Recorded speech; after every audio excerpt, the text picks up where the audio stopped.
मालिकेत सामील आहे त्याच्यात. बिलकुल सामील आहेत. आपल्याला लक्षात येईल. आणि मी तर काय सांगेन, मी तुम्हाला त्यांनी कट करताना केलेलं व्हिडिओ रेकॉर्डिंग माझ्याकडे आहे, ऑडिओ रेकॉर्डिंग माझ्याकडे आहे. कटात मध्ये चर्चा झालेलं ऑडिओ रेकॉर्डिंग माझ्यामध्ये आहे. याच्यामध्ये खूप मोठा प्लॅन होता, म्हणजे बीडची पुनरावृत्ती करण्याचा याच्यामध्ये प्लॅन होता. याच्यामध्ये संबंधितांना अगदी कुणाला तरी कायमचं संपवून त्याचं षडयंत्र माझ्यावर रचण्यापर्यंत यांचा प्लॅन होता. वेळ आली की हे सगळं मी सांगेन तुम्हाला, आणि हे सगळे पुरावे आताही माझ्या मोबाईलमध्ये आता माझ्याकडे आहे. थोडा तपास चालू आहे, तपास होऊ द्या. तपास झाल्यानंतर मी बोलेन त्याचं. प्रभाकर देशमुखांची 3 तास चौकशी झाली, अजून किती जण आहेत लिस्ट मध्ये?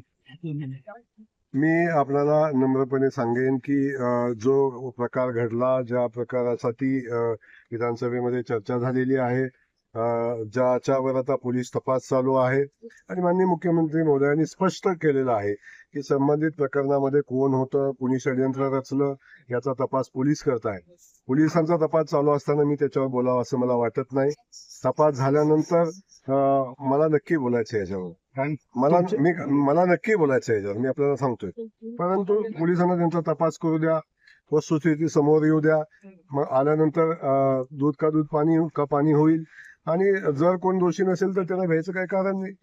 अजिबात शंका कुशंका न ठेवता पोलीस चौकशीला सामोरं जावं. मोठमोठे नेत्यांची विमानानं पळून जायचे काही कारण नाही. मोठमोठ्या नेत्यांची नाव आलीत ना, त्यात सुप्रिया सुळेंचं नाव, रोहित पवारांचं नाव. आता मुख्यमंत्री महोदयांनी जे सांगितलेलं आहे की बाबा हे लोक त्यांच्या संपर्कात होती, पण ऍक्च्युली त्या कटामध्ये कोण कोण सहभागी होती याचाही तपास चालू आहे. आणि त्याच्यातल्या काही गोष्टी पुढे आलेल्या असतील, त्यामुळे कुणाची तर चौकशी चालू असेल. मला माहिती नाही पोलीस कुणाची चौकशी करते, पण नक्की आता भविष्यात चित्र स्पष्ट होईल. फक्त माझं राजकारणी मंडळीला एवढंच सांगणं आहे, बाबांनो, माया भगिनींना पुढं करून राजकारण करू नका. मैदानात येऊन आपण राजकारण करू. अशा पद्धतीचं राजकारण हे संस्कृतीला शोभणार नाही.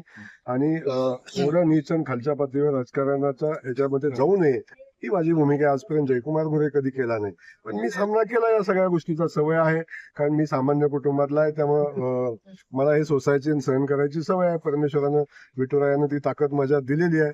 पण ठीक आहे, विठुराया एवढंही देतो की संकट जरी आली तर संकटातनं मार्ग पण विठुराया माझ्यासाठी तयार करून ठेवलेला असतो विठुरायानं.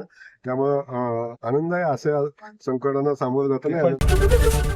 एबीपी माझा, उघडा डोळे बघा नीट.